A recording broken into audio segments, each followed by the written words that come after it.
Scott Taylor is a behavior and body language expert with over 30 years of experience in communication, safety, and human behavior. He's built his career on understanding what people are really saying, even when they're not saying anything at all. What makes Scott really stand out is how he brings that into everyday life, from real conversations to breaking down moments from reality TV, like Married at First Sight. He makes human behavior feel relatable, easy to understand, and honestly, really engaging.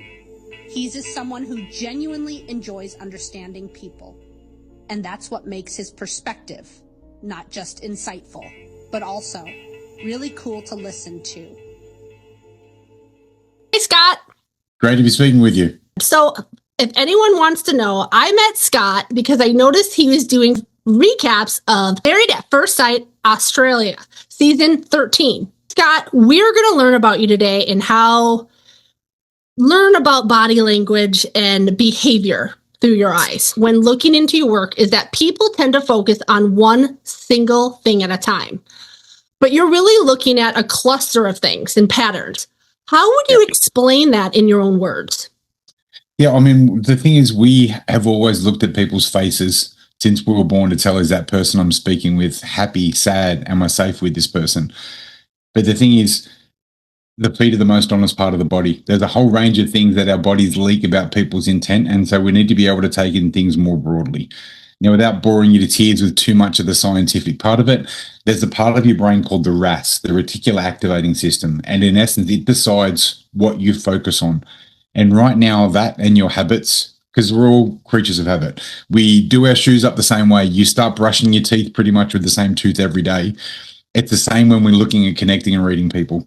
So that's why we focus on one thing from a behavioral point of view, because we've done that out of habit. That's how mum and dad have communicated with us with these sort of things and looking at faces. So with everything I do, whether it's true crime, pre-violence indicators, any of these sort of things, or deception detection with the reality TV, it's getting people to understand that it's much more broader than that. And you need to reframe how we look at the way people communicate.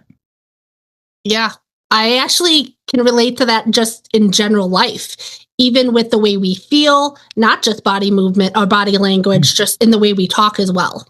At least for me, that message is loud and clear.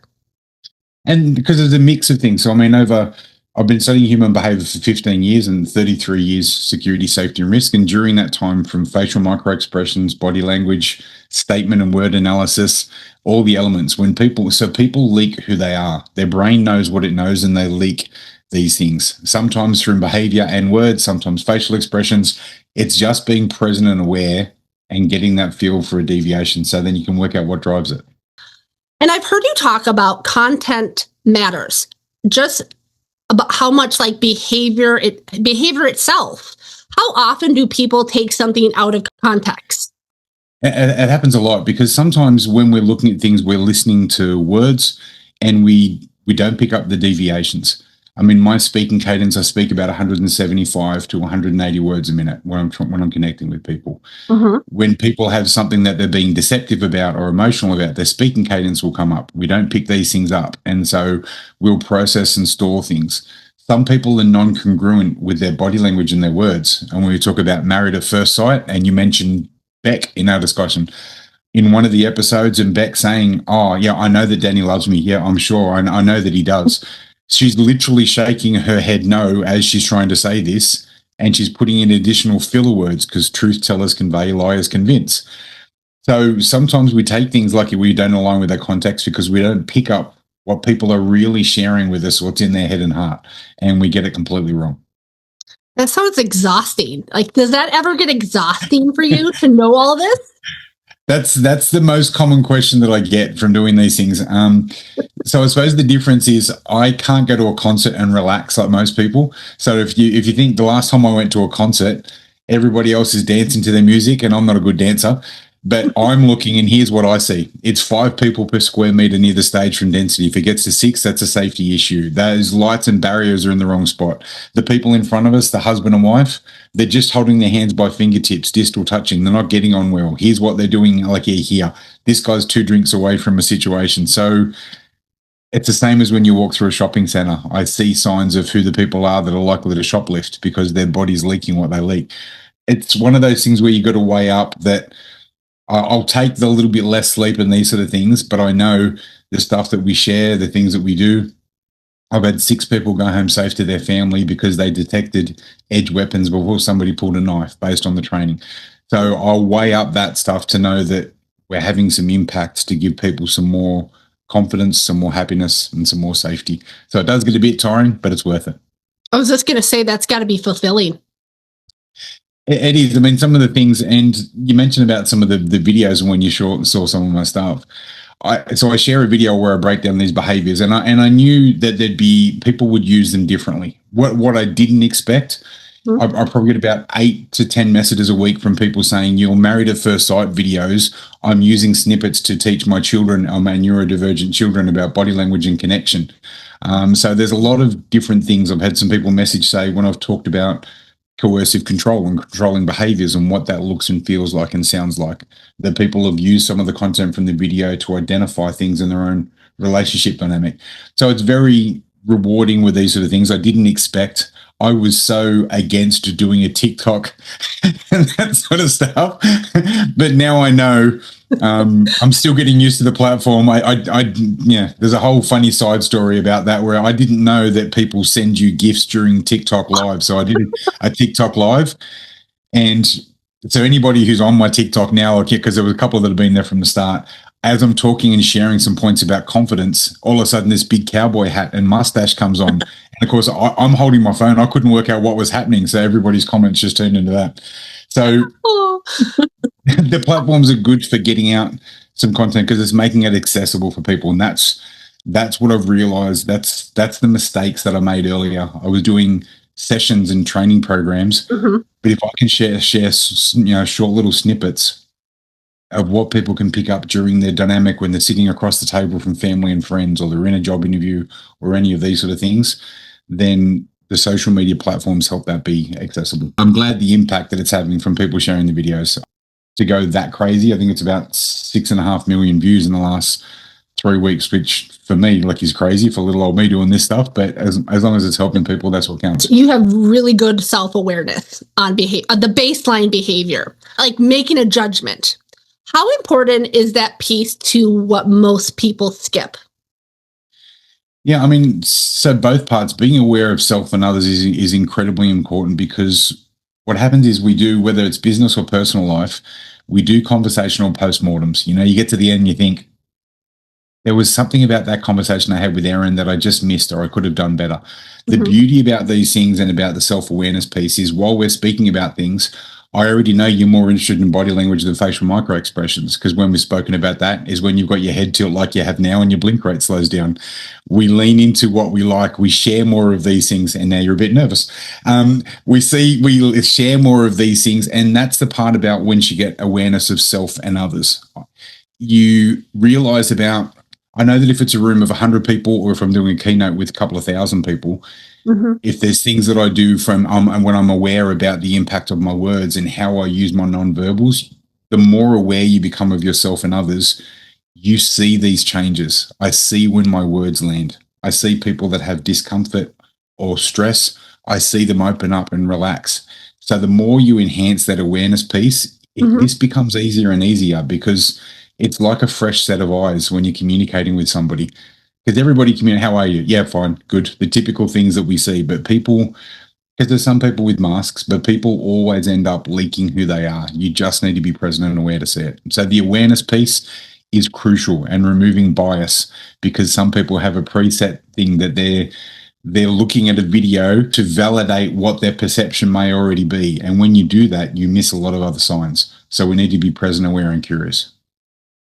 I couldn't agree more. So I want to backtrack. You said my head tilted on a certain word, and you can tell that I'm really into body language, which I would say probably is true. But I'm actually, what is the word? Because I'm not exactly sure what that is.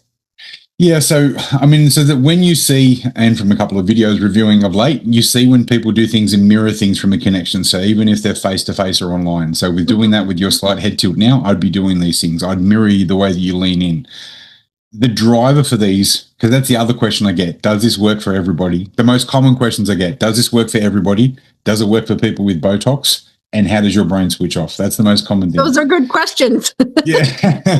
But does it work for everybody? The answer is yes, because you think a lot of these things are primal drivers. We've got these vulnerable areas under our chin, our belly button, and our groin.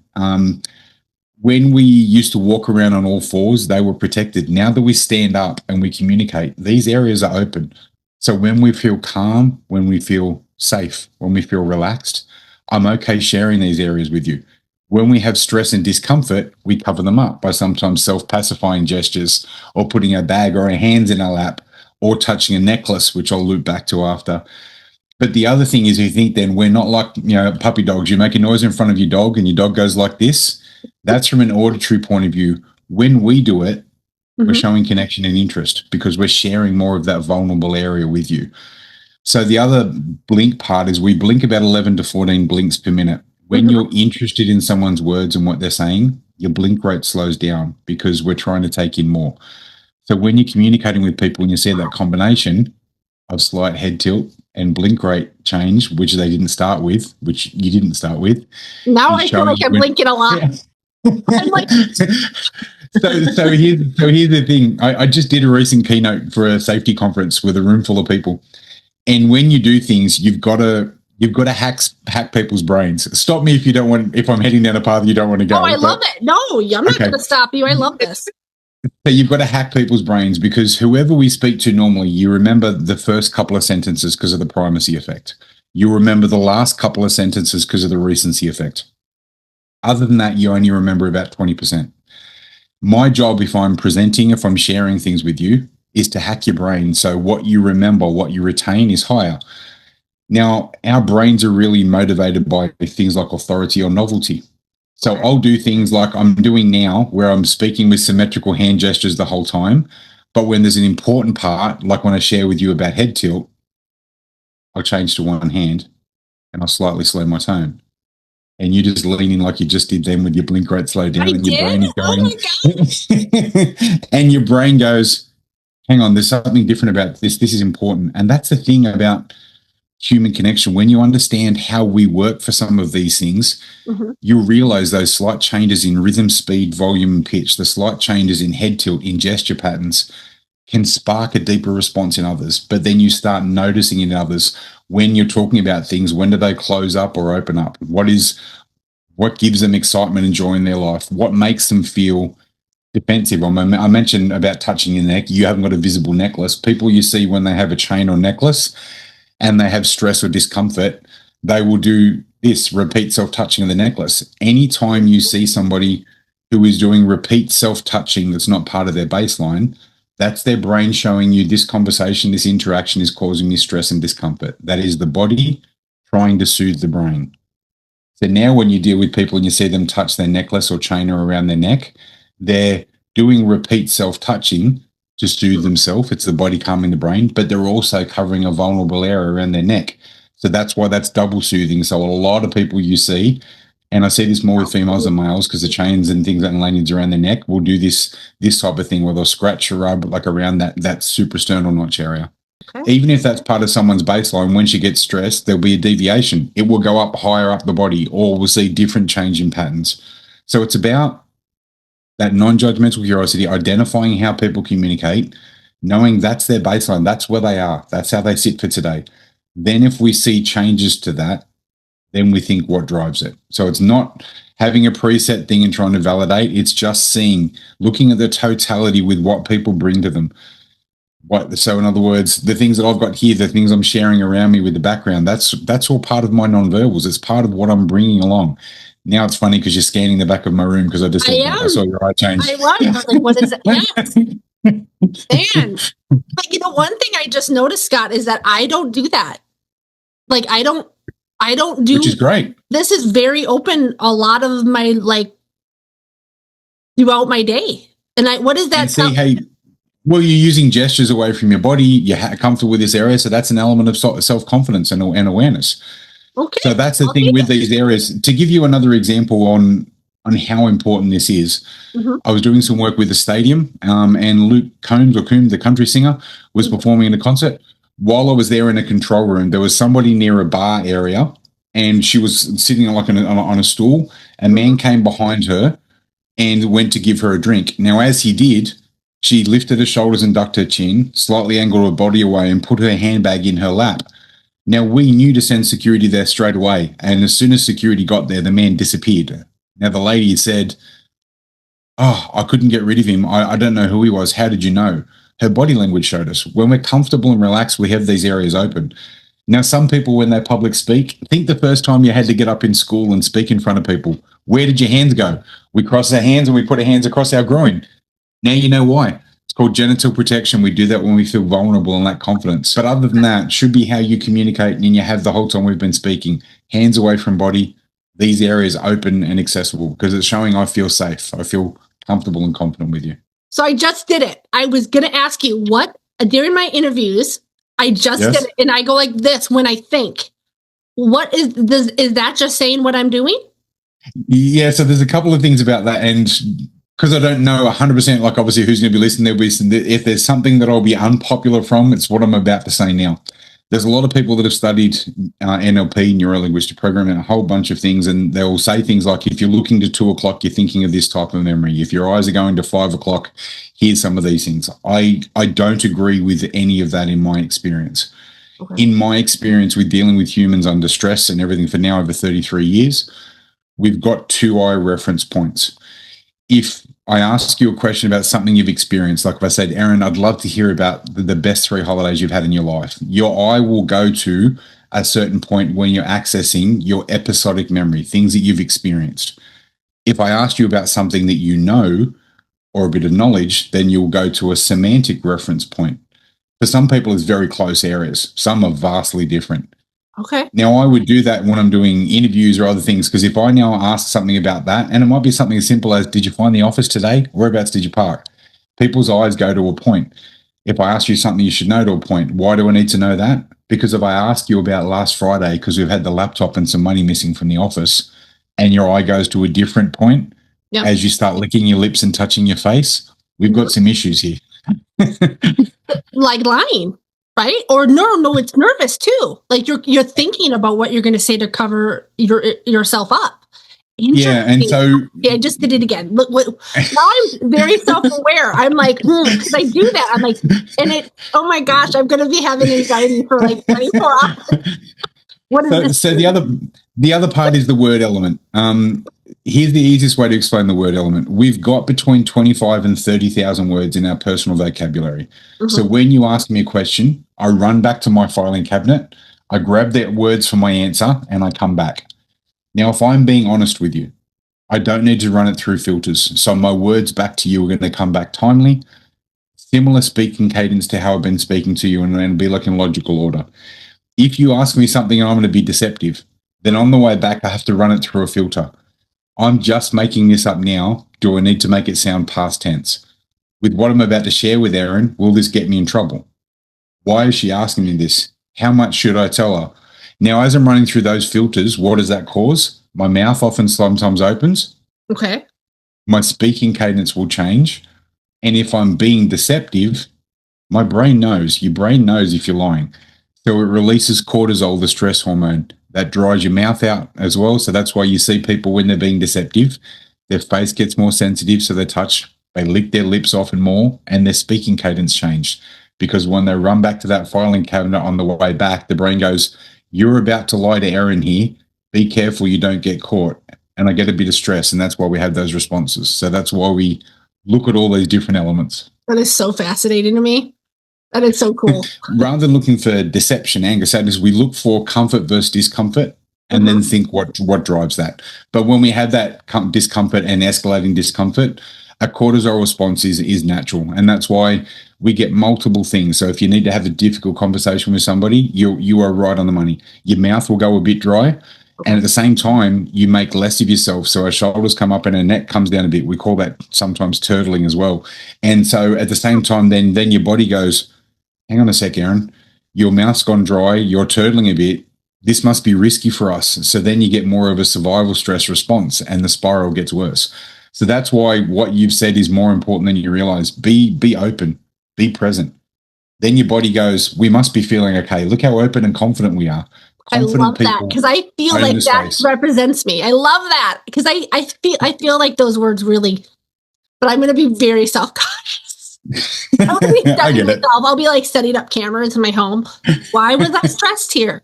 That's brilliant. The part that I'm really curious about your work, because most people associate you with virtual cues. But if you strip that away and you're just listening to someone tell a story, how much are you actually able to pick up? A lot.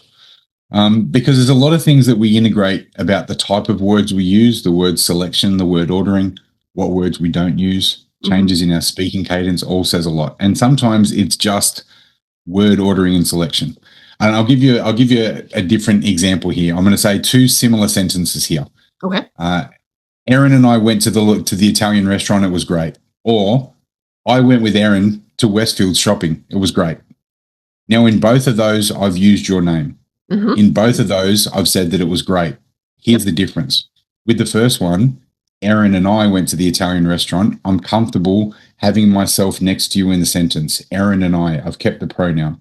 Okay. With the other one, I went to Westfield shopping with Erin. It was great. I've put you and I at opposite ends of the sentence. I did not want to be at that shopping center.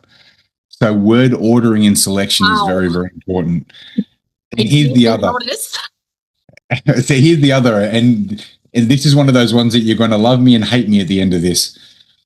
Every time you hear the word actually, which by the way, you've said 4 times so far today, every time we hear the word actually, you're comparing two thoughts. So if I'm at dinner with my mother and father-in-law and she said, did you like the lamb? If I say, actually, I really liked it, that could be me. But you need to think, what are the two thoughts? So I could be saying, it was terrible, but I don't want to offend you. So that's why I've said actually. Or it could be that normally it's terrible, but this one was okay. So every time you hear the word actually, someone is comparing two thoughts. Now listen at Christmas time. Did you like my present? Actually, I love that. Did you? The other one is just, and I got to say, so much more I see this from females more than males, that we use the word just to minimize what we're doing verbally, and then we support that by minimizing ourselves verbally. So if I've got to move house on the weekend, I might say, oh, Erin, can I just get your help with something on the weekend? Now, see, I've used the word just, which is minimizing, and at the same time, I've slightly lifted my shoulders up. Yeah. People do that now. I've just got to speak to you about something. Can I just get your hand with something? Yeah. So we see indicative elements about how people use words, word-specific selection, word ordering, plus word cadence. So even if we're just hearing things, we get some feedback and information. Even the use of numbers. Here's the other one. Anyway, this is another one that people either love or hate. 3 is the most commonly used number in deception, by far. Okay, explain. I like the number 3 saying it, or like the number 3. So if you think about the Chris Watts murder case, when I said, "Did you contact your wife?" I called her 3 times. I messaged her 3 times. If you think about how much people lie about how many drinks they've had, how many they have? Just 3. Oh, minimizing, fake number. How much did that dress cost, Erin? Just $300. So there you go. So this is why I said. I'm so guilty of the just. Oh, and apparently so that's why I said. Some people now what will happen is after today, you're going to be hyper vigilant about head tilt, blink rate, just, actually, the use of the number 3. Yeah. I absolutely will be. 100%. When you're watching interviews or reality TV, are there moments that verbally that you're just like, oh no, that you just cringe over? Like, are there moments that just disgust you, or like you just can't believe they did that? Yeah, in multiple parts. So reality TV, but also for true crime with things as well. And I'll give you an example. And I don't say this to try and change the mood or upset things, but I know in US you had the situation with the young boy Emmanuel Harrow that went missing from a car park, and straight away the video came up, and so people sent it to me and said, "What's your thoughts?" I looked within about 8 seconds and said, the family's guilty. And they said, "Why would you be saying that?" Because when they said about Emmanuel, they started saying, "Oh, Man, he was such a lovely boy. He was so good with his sister. They were speaking about him in past tense. So one word in two sentences. You would never speak about one of your loved ones and somebody close to you in past tense while there's any hope. We leak who we are with these words. Now, it's the same thing. Now, you've heard me mention before, truth tellers convey, liars convince. They convince with additional eye contact. They convince with additional words. So you regularly see in those reality TV shows, 100% I'm over my ex. Yeah, certainly, definitely. You don't need to say 100% and certainly and definitely if you are 100%. You just say, I'm over my ex completely, or I'm over my ex full stop. You don't need to put the additional fluff words, and you make sure your body language is congruent with what you're saying.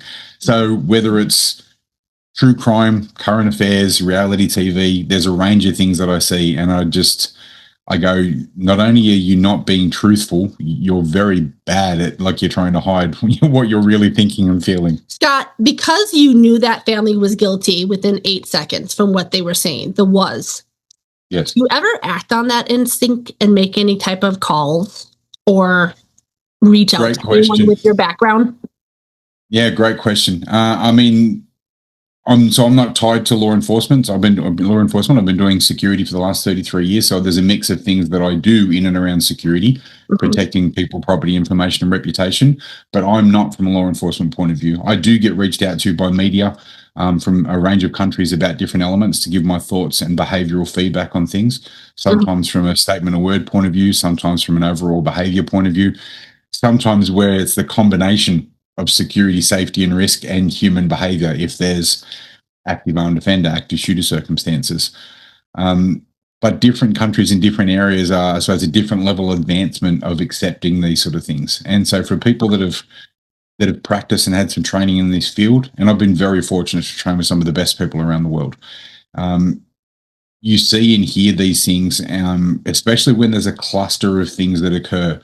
So you saw when they were talking about their child with the Emmanuel Harrow part and talking about him in past tense, at the same time, they did the same neck covering. They did other deceptive indicators as well, like that we see from that cortisol response. So when you see things, sharing, and I haven't shared in any podcast or interview like you before, there's been a circumstance where I've seen change in behaviors from somebody in a retail area, and I got really strong indications of domestic and family violence. And it's a risky situation, but I acted on that, and I made sure when the lady was by herself, just on the behaviors that I saw, I said, here's a card for some other people can help. Here's some of the things I saw. You need to know that, that you're valued and you should feel safe. Risky circumstance doing some of these sort of things. But yeah, I see things like a lot, and sometimes I have acted on by sharing information or content, but you're limited as to, I suppose, where police and others, how much depth or credibility they'll place with those. But I do quite often see, because of the people I've been fortunate to train with, I think some people get combined training with their division or department. I'm outside of these things. I'm not tied to law enforcement. So for me to learn, I did the body language training with Joe Navarro from ex-FBI Behavior Unit.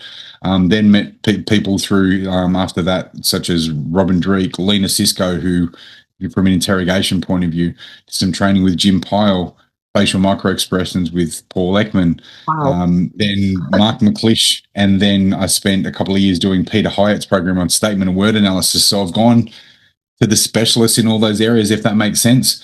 And so when I look at interactions in these things, I'm looking at through multiple lenses. I'm taking bits of everybody's stuff plus my own experience. So whilst I know the work that I've done has helped people in a range of ways, from a law enforcement point of view, I don't think they trust the combination of those skills and experience probably as much as I think that they should. Yeah, and that's unfortunate.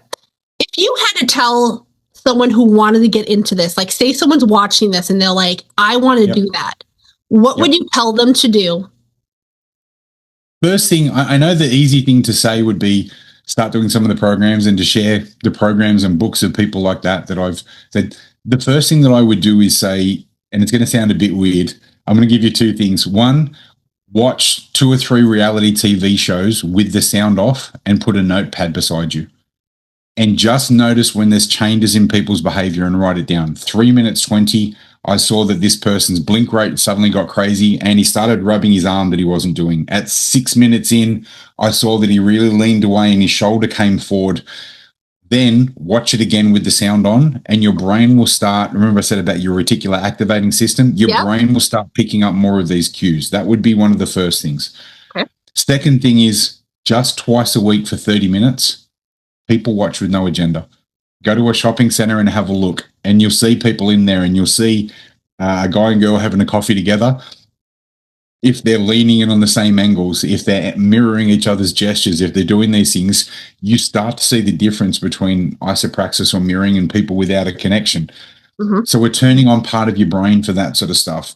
So once you start noticing these things, when you start doing these training programs, whether it's my ones, Joe's, any others that they've got on this content, in my mind, your brain's already a bit more switched on for that. Now, I know that's not traditional, and a lot of people that I've trained and others, like, you know, with these sort of things mightn't say, hey, before you do my course, do this. In my opinion, and the people that I've trained with from coaching, mentoring, a mix of these sort of things, that really helps. And I know it sounds weird watching TV with the sound off, but you just focus on the nonverbals. I don't think it sounds weird at all, Scott.